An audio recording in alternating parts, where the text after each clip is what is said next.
Olá, amigos que estão nos ouvindo, nos assistindo aí em suas casas, através do canal do NEP São Paulo. Eu me chamo Vitor Hugo, sou do NEP Maria de Nazaré, de Franca, São Paulo, e é uma honra estar aqui hoje. Sempre uma honra poder falar em nome de Deus, em nome de Jesus, falarmos pelo Evangelho dele. É uma grande oportunidade, sempre é, e temos que fazer com muita seriedade e com muito agradecimento por podermos fazer isso, né? Então, que Deus nos ampare a todos nós e que Ele abençoe as palavras das quais eu terei a graça de poder proferir hoje. Então, hoje trataremos do capítulo 25 do Livro da Esperança e o nome do capítulo é Donativo da Alma. Eu vou começar a leitura e depois os comentários. Bem-aventurados os que são misericordiosos, porque alcançarão misericórdia. Jesus, Mateus, capítulo 5, versículo 7. A misericórdia, o complemento da brandura, porquanto aquele que não for misericordioso não poderá ser brando e pacífico. Isso lá no Evangelho segundo o Espiritismo. E agora começa o comentário. Reflete nas provações alheias e auxilia incessantemente. Louvado para sempre o trabalho honesto com que te dispões a minorar as dificuldades dos semelhantes, ensinando-lhes a encontrar a felicidade, através do esforço digno. Bendita a moeda que deixas escorregar nas mãos fatigadas que se constrangem a implorar o socorro público. Inesquecível a operação da beneficência, com a qual te desfazes de recursos diversos para que não haja penúria na vizinhança. Abençoado o dia de serviço gratuito que prestas no amparo aos companheiros menos felizes. Enaltecido o devotamento que empregas na instrução aos viajores do mundo, que ainda se debatem nos labirintos da ignorância. Glorificado o conselho fraterno com que te decides a mostrar o melhor caminho. Santo o remédio com que alivias as dor. Inolvidáveis todos os investimentos que realizes no Instituto Universal da Providência Divina. Quando entregas a benefício dos outros o concurso financeiro, a página educativa, a peça de roupa, o litro de leite, o cobertor aconchegante, o momento de consolo, o gesto de solidariedade, o prato de pão. Não se pode esquecer que Jesus consignou por crédito sublime da alma, no reino de Deus, o simples copo de água que se dê no mundo em seu nome. Entretanto, 1000 vezes bem-aventurada seja cada hora de tua paciência diante daqueles que não te compreendam ou te esqueçam, te firam ou te achincalhem, porque a paciência, invariavelmente, feita de bondade e silêncio, abnegação e esquecimento do mal, é donativo, essencialmente da alma, bênção da fonte divina do amor, que jorra das nascentes do sacrifício, seja formada no suor da humildade ou no pranto oculto do coração. É uma mensagem muito interessante e que, em síntese, antes de entrarmos nos pormenores dela, vai tratar de quão especial, de quão essencial é o donativo da alma. E o que é esse donativo da alma? O donativo da alma é a entrega que se dá, é a renúncia que se faz pelo outro. Aquela que muitas vezes não necessariamente é de ordem material, mas de ordem moral. Aquela que busca beneficiar os amigos, os irmãos que nos cercam, em detrimento de um sacrifício que nós realizamos. Então, vamos começar pegando a primeira parte, o primeiro verso, que vai dizer: reflete nas provações alheias e auxilia incessantemente. A misericórdia, que é esse sentimento de compaixão ao outro, de comiseração, de se tornar solícito às dores alheias, é exatamente isso. nós vivemos diariamente observando uns aos outros, mas nós nos observamos muitas vezes como desconhecidos, às vezes como inimigos, e raras são as vezes que nos observamos como irmãos, uns dos outros. Aquele que se encontra jogado na rua, em situação deplorável, às vezes passando frio, fome, sem um teto, sem uma cama para se estender, sujo. Este é nosso irmão. Aquele que se encontra em boníssima condição, dentro de sua casa luxuosa, preenchido de suntuosos adornos, de muito dinheiro, de muita condição material. Ele é nosso irmão também.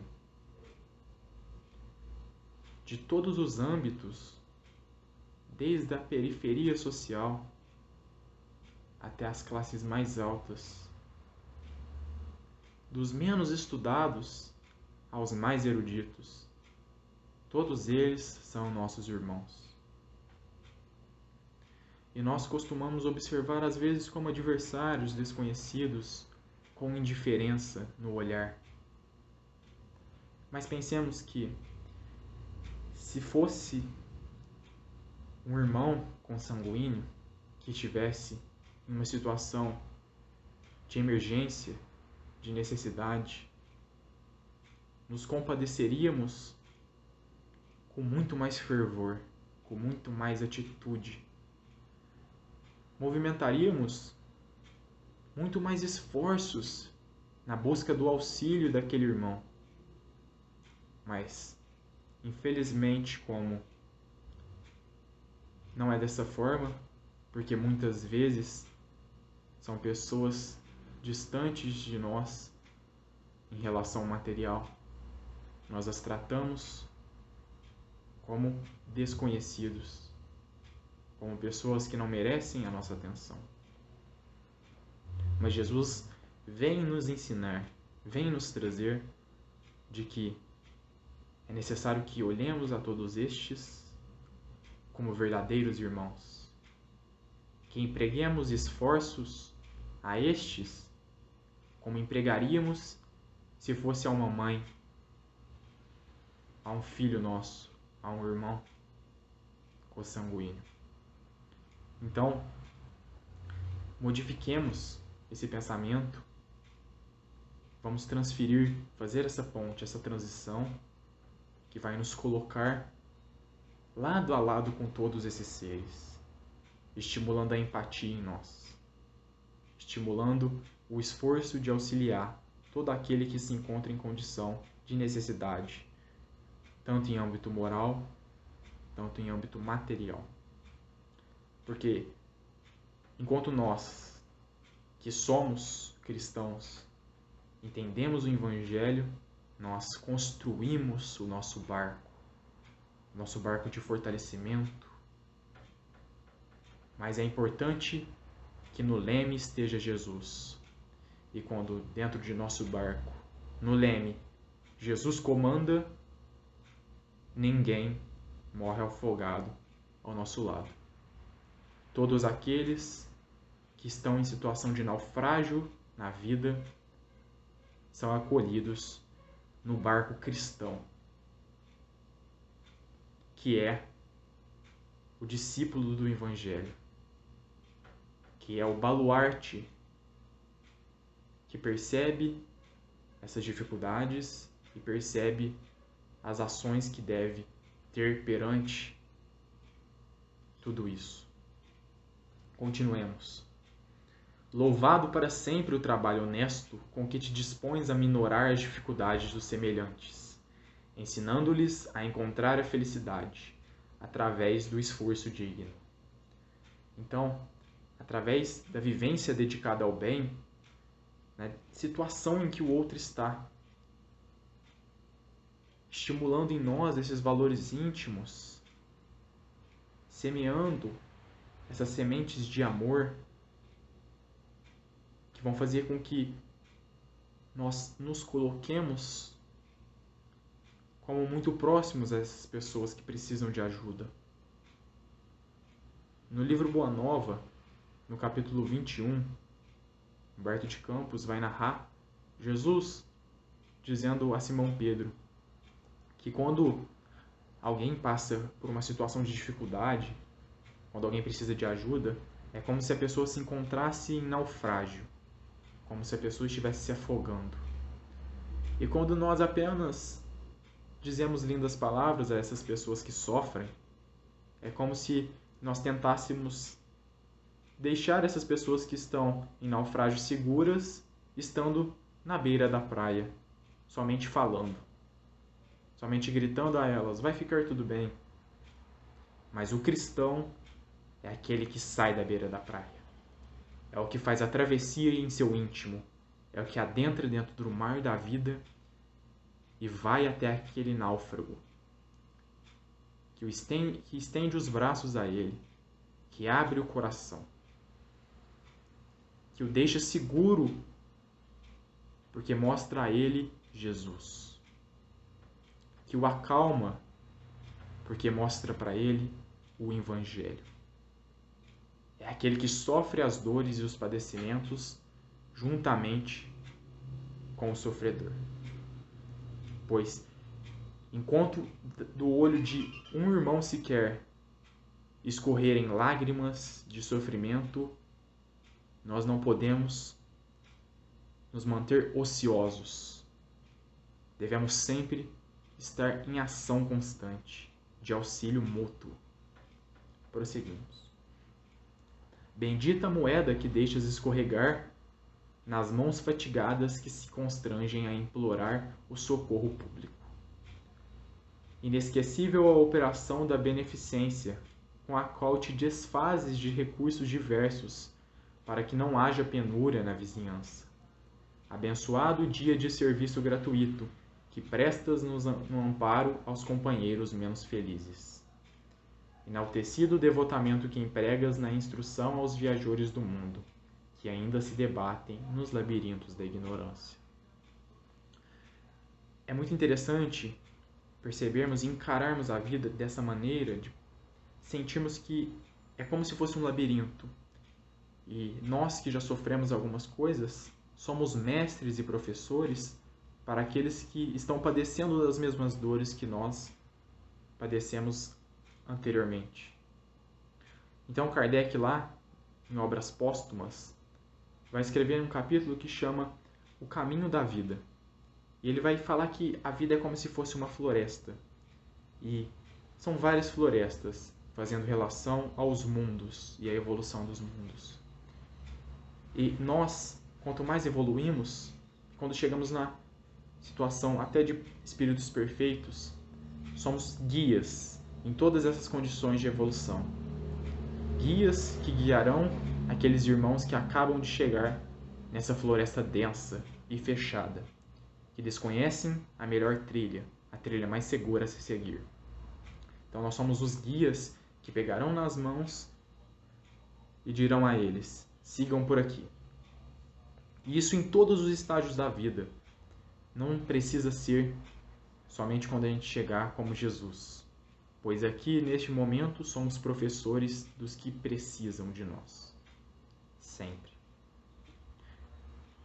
Glorificado o conselho fraterno com que te decides a mostrar o melhor caminho, santo remédio com que alivias a dor, inovidáveis todos os investimentos que realizes no Instituto Universal da Providência Divina, quando entregas a benefício dos outros o concurso financeiro, a página educativa, a peça de roupa, o litro de leite, o cobertor aconchegante, o momento de consolo, o gesto de solidariedade, o prato de pão. Sempre podemos ser caridosos. Sempre. A caridade é sentimento imprescindível de todos os momentos do dia. Em todos os instantes, cabe a caridade. Em todos os instantes, ela pode ser feita. ela é uma característica que nós precisamos adotar em todas as circunstâncias. Para o irmão que sofre, para o irmão que precisa materialmente, de todas as coisas que nós possamos ofertar a eles. A caridade é esta que modificará os nossos pensamentos, os nossos sentimentos, que iniciará em nós uma nova era, um novo testamento, isto é, uma nova aliança com Deus. Esse é o poder da caridade. Não se pode esquecer que Jesus consignou por crédito sublime da alma, no reino de Deus, o simples copo de água que se dê no mundo em seu nome. Então, tudo que é feito em nome de Deus é feito com o auxílio da sabedoria dele. Mas nós, em nossa teimosia, em nossa embriaguez terrena, insistimos em manter somente nossa opinião, somente o nosso querer, iludindo-nos de que sabemos mais do que o Pai, sendo que Ele é a inteligência suprema, que sabe o que deve ser feito muito mais do que nós, que sabe o que é melhor em todos os instantes, que sabe os sentimentos, as palavras que devem ser postas. Então nos habituemos a colocar Jesus e Deus em nossos pensamentos, em nossos sentimentos e em nossas palavras. Que comecemos a proferir palavras doces, palavras salutares, palavras medicamentosas que curarão as chagas dos que nos ouvem. Que peçamos a Deus para que nos abençoe em cada momento, em cada pensamento, em cada intercâmbio com outro ser que nos cerca, para que sejamos glorificados com teu amor, para que Ele nos guie em cada um dos momentos que passamos na vida, pois com a sabedoria, com a tutela divina, faremos com muita mais certeza, com muita mais serenidade as nossas ações. Porque daremos as responsabilidades que é de Deus a Deus. E estas que nós, atualmente, atribuímos a nós. Coisas que nos são alheias, que são exteriores, das quais nós não conseguimos interferir, mas que insistimos em sofrer porque a tomamos como responsabilidade nossa, quando na verdade são responsabilidades divinas. Entretanto, 1000 vezes bem-aventurada seja cada hora de tua paciência diante daqueles que não te compreendam ou te esqueçam, te firam ou te achincalhem, porque a paciência, invariavelmente feita de bondade e silêncio, abnegação e esquecimento do mal, é donativo essencialmente da alma, bênção da fonte divina do amor, que jorra das nascentes do sacrifício, seja formada na humildade, no suor da humildade ou no pranto oculto do coração. Então, grande feito de caridade, grande donativo da alma é suportar as injúrias que recebemos, suportar com paciência, com resignação, com perseverança. É amar, é perdoar os que nos ofendem, é perdoar e amar os mais vis e os mais desonrosos, aqueles que a sociedade exclui e taxa como pessoas que prestam desserviços à sociedade. São eles também que devemos amar. É compadecer com o benfeitor e com o ímpio. É nós nos entristecermos junto com as lágrimas de sofrimento que escorrem dos olhos dos nossos queridos irmãos. É atendermos solicitamente os sãos e os doentes. é estendermos os braços para os irmãos que precisam de um porto seguro. É servirmos de ombro amigo para o coração dilacerado e sofredor que nos procura. É sermos ouvido paciente para o amigo que necessita de falar. É estarmos constantemente atentos à caridade que pode ser feita. É estarmos constantemente ligados a Deus, pois Ele guiará, Ele nos estimulará na paciência e na caridade, para que soframos com fé e amemos com caridade, com perseverança. E assim finalizamos a nossa fala. E eu quero agradecer a todos os irmãos que nos assistiram até aqui, que possam ser abençoados, que Deus ampare os caminhos de todos, nos envolva com seu manto de amor e de carinho, que sejamos consolados e fortalecidos em nossa fé. Muito obrigado ao pessoal do NEP São Paulo por proporcionar essa sublime oportunidade de falar em nome do Mestre. Que Deus abençoe a todos nós.